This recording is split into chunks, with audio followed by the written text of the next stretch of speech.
right. What is up, everybody? I'm excited. I'm real excited. You know why I'm real excited? Well, because I'm here at Lake Fork, and because it's the elite tournament this week, and it's gonna be, there's giant ones laying on the beds, I think. Pretty sure there's like 8, 9, 10 pounders. The whole lake's like 10 pounders right now. It's gonna take like over 100 pounds to win this thing. But anyways, that's not what this video is about. This video is about some other things. This video is about the Sabine, which is what in my estimation, or the best way to say this, is the Sabine River event 2020, right? Kind of like the total opposite of what's about to go down out here on Lake Fork. It's gonna take 100 pounds to win. It took like 42 to win at Sabine. 42. So over, like double. Okay, so here's the deal. So 2020, it's where I go back and I break down the past tournament. So Sabine River event, right? Okay, it wasn't bad. Look, in the very first video we dropped, I said something like worst fishery or something like that. It was actually a fun fishery. It was look, there's not a lot of big ones there. Not a lot of big fish. That's a fact. But it was fun, right? It was a fun event. I mean, I caught a lot of fish. I did good in the tournament. I finished 30th or 35th, or I don't even really know, to be honest with you, but in the 30s somewhere. I didn't catch them the last day. We'll talk about that in a minute. But all in all, it was a good tournament. It was fun because it was complicated, right? It was like a puzzle, level 10 puzzle. I mean, you had to figure out exactly what the fish were doing. You had to figure out tide. There was so many. Well, again, we're going to talk all about that. It was really interesting. As crazy as this may sound, I would go back for another tournament just because it was interesting, right? But I bet a lot of guys that fished that tournament that watch this video are going to be like, no. I wouldn't go back. I would not go back, okay? Yo, Diggity! I need some help, man. Come on, man. I need a human tripod. We gotta need a human tripod. There's Diggity right back there. Everybody. Yeah. So we need a human tripod. I mean, this is how we go like this. So we just hand it off to him like that, and then boom, all of a sudden I'm talking like human tripod. See, that's how professional we are. Sabine River. Okay, look, here's the deal. Again, complex fishery, right? I mean, it was one of those things like I said, level 10 fishery. Here's why it was tough. You have tides to contend with every single day. You have wind that if it blows out of the north, affects the tide by dropping it lower, or if you have wind out of the south, it holds the tide in, keeps the water higher. You have all these different factors, and then these fish, they live shallow, they live really shallow, but when the tide drops all the way out, they kind of have to leave the cover and they just lay out there in that mud, and it's just hard to kind of figure them out. So you had short windows of opportunities to catch fish certain ways, and you had to constantly keep adjusting yourself and adjusting your approach to kind of figure it out. So here's what was neat for me in that tournament. You know, it's like I said, it was fun, right? It was complicated, but yet fun. In practice, I caught fish on crankbaits. I caught fish, you know, flipping and pitching. But here's what was cool. I never did catch a fish in practice on a swim jig. Matter of fact, I don't even really know I threw it that much. I was throwing a 3/8, which was too heavy in practice, and just didn't work right. So in the tournament, like literally the night before, I rigged up a 1/4 ounce swim jig, black and blue, and that made all the difference in the world. I was able to really slow that jig down, and I went into those areas. The wind started blowing out of the south, which held the water in, kept that water up in that little bit of shore grass, just a little bit better. I take that swim jig and went down through there and caught several of my key wayfish the first couple of days on that swim jig. Matter of fact, take a look at this.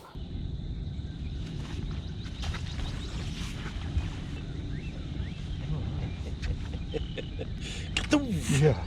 That was awesome. Yeah, I mean, it was pretty cool. And that little spot, that little stretch, you know, sometimes you need a good break, right? I could have easily started off the first part of that tournament by not catching anything or making a bad decision on where to start. But I made a fantastic decision on where to start, because that little creek, that little 50-yard stretch right there had a little bit of grass, had a couple cypress trees. There was just a decent population of fish, like literally in that 30-yard stretch. I pulled up there and I told my marshal, I was like, look, dude, first I caught one, right? And I was like, dude, I think I can catch 5 right here. I think I can catch 5 between here and that cypress tree. And I power pulled down and went to work. And I did. I caught 5. I actually caught about 6 or 7 keepers right there. They didn't weigh much, you know, 7 pounds or so. And then I gambled. I went way up the river to a spot where I thought I could catch a couple coalfish. And it just didn't work out. But what it did allow me to do, it allowed me to realize that spot way up the river wasn't going to be that saving grace like I thought in practice, you know, because I kind of thought I'd found something kind of special in practice where there wasn't a lot of fish up there, but like I stood a chance of catching some solid over 2-pounders, 2.5 pounders, 2 3/4. But they didn't bite, at all. There was another angler up there and he wasn't catching them either, so it kind of spooked me a little bit. I was like, you know what, I'm not going to run all the way up here and down the vine up here. So, I went back to that area on day 2, which typically I don't like to do. I don't like to go back and fish the same water again. But I feel like there was still a few more fish in that creek, and I did. I actually had a better day. Had basically 9 pounds, and caught them again on a swim jig and a little bit of some pitching around and flipping.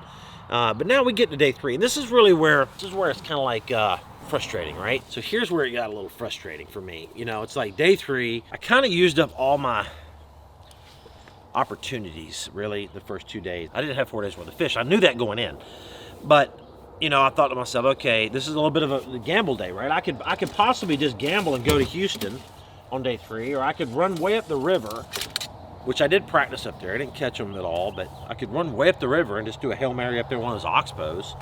There was a couple things to do. So I decided against going over to Houston because Brock Mosley was basically fishing over there. I didn't know exactly where, but there's not a lot of water. So I figured if I went to Houston, most likely I'm going to be fishing some of the water he's probably wanting to fish. And that probably wouldn't be so cool. So I actually called him and asked him. I said, look, dude, if I wanted to fish here, here, and here in Houston, is that going to mess you up? And he said, yeah, I'm kind of fishing some of those areas. So I said, look, fine, I'm not going to go. So I stayed. So I kind of felt weird. I felt boxed in, right? I felt like, oh my gosh, I don't have an opportunity to win because I'm stuck here on this river system where 10 pounds is about max in my mind. And 7 pounds is kind of realistic, but how do I win? How do I need 13, 14 pounds the next 2 days in a row to win? How do I do that? So it was a weird predicament to be in because, to be honest with you, there was very little chance that I could pull off a victory right there in that creek. Now, there's other places. On day 3, I started off the morning and I caught some really small ones, like barely 12 inchers. And I had 3 in the boat, and I'm like, you know what? I got to get out of here, man. And then I caught a 4th one on the way out, and I was like, I have 4 that weighed less than 4 pounds, like literally 3 something. I'm like, this isn't going to work out. I mean, I could stay in here all day and catch 3 or 4 more fish and finish out a limit for 6.5 pounds, but big deal. What's that going to do, right? If I need to always put myself in position to win. So it was a little bit of a gamble for me. So I went up the river just a little ways, kind of closer to the launch. And I said, I'm going to fish some of these main river cypress trees. And it was a good call, right? Pulled up maybe the 4th or 5th cypress tree. This happened. Oh my gosh. You got to be freaking kidding me, dude. All right, so you can tell I was frustrated. When you break line, here's my opinion on breaking line. When you break line, it's totally your fault, right? It totally is your fault. Either I didn't check my knot, I didn't tie it right, I had a nick in my line, something, right? It's something happened that's my fault. I don't ever break line much, and when it broke, I was just like super frustrated. I don't know if it was a big one or not, but it felt decent, it felt stout. But that being said, I don't know. Then shortly after that, in that same area, throwing a crankbait, kind of bumping the cypress trees with the crankbait, this happened.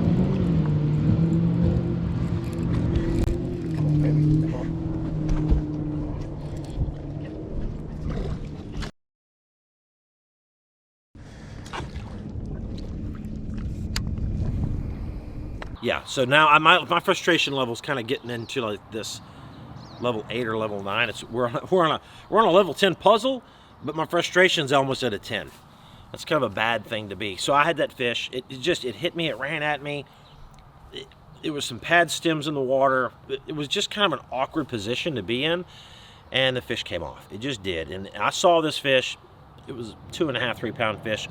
Obviously the best one I would have had. It would have finished my limit off. It would have given me 6 or 7 pounds total. Enough to beat Matt, by the way. So, that kind of stinks. And then there at the end of the day, I missed another one. But early that morning, I did miss one. And here's what happened on this one. I threw a swim jig up on the bank and was reeling it out, and a big wave came out. And when I say big, it's all relative, right? 2.5, 3 pound fish, whatever it might have been, 2 pounder, whatever. Waves up on it. I'm like, oh, that's a pretty good one, and it didn't bite the jig. And so then I picked up a bandito bug. I threw it in there and pulled it right into that spot, and she bit. Set the hook on her, and it was a good fish, guys. I mean, this one felt nice. Now, yeah, it could have been another species of some sort, but I mean, to be honest with you, that shallow, doing that thing where I was fishing, it was a bass, because that's all I've caught in there. And it pulled off. So really, when I look back at this last day, it's like I made a decent decision based on what I could basically make a decision with.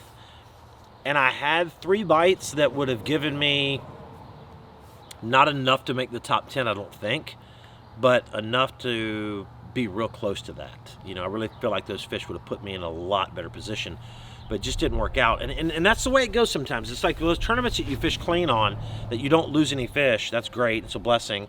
First 2 days, I really didn't lose anything. Anything that didn't, really nothing that made a difference. But the last day was frustrating. It's kind of like the curse. So I called it, the last video in the series, my day 3 curse, because it's like I caught 2 on my 3rd day at Fort Loudon. I caught 3 my 3rd day at Pickwick, and then I catch 4 in this semifinals. So I've progressively gotten better, right? If I can make another semifinals, I'm hoping I can get 5 next time. So it's kind of like a weird deal. You know, I like to perform very well going into the last part of the tournament. I feel like over the years I've made really good decisions and gotten better as the tournament goes along. But again, this one had me boxed in, guys. It was just one of those kind of a weird events where you just kind of, your options, again, I was in a corner. I just didn't have a lot of options. So that being said, still a good event. This was an event for me, okay? So when people ask me all the time, they always say, Scott, what's your favorite technique? What do you like to do the best? And I always say, I don't really have a favorite technique. I kind of like it all, because I want to be versatile. So the biggest tip I can give you in this video, guys, is to be versatile, right? Because you want to be able to, you don't have to be the best at any of them, which would be great to be best at all of them.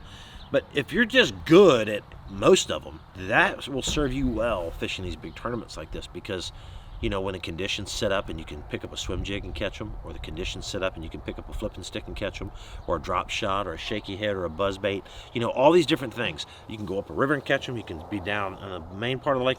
Like, being versatile in today's game is super important, guys. So I really encourage you guys to pick a couple of your weakest techniques, things that you might not be that confident in, or you might not even like that much, and go out and figure out how to catch some fish on it, and make that a priority to fill in the gaps, right? You don't want to have a little kink in your armor. You want to be pretty solid across the board. And that was the key to my success, being versatile enough to kind of fish the conditions and make some adjustments on the fly got me into the semifinals. So that being said, guys, we are here at Fork, and the next video you're going to watch in this video is a travel vlog of us driving and flying and getting here and checking the house out and doing the whole 9 yards. So guys, that's what's next. And look, I'm going to tell you right now, this Fork series could be the most amazing thing that we've ever shot, because of where we are, the potential of catching some big fish, and just the competition of the whole thing. So guys, we're really encourage you, if you haven't subscribed to the channel yet, smash that subscribe button and check us out, and because things are about to get pretty serious here. So thanks so much for the support, and we will see you guys. Fire!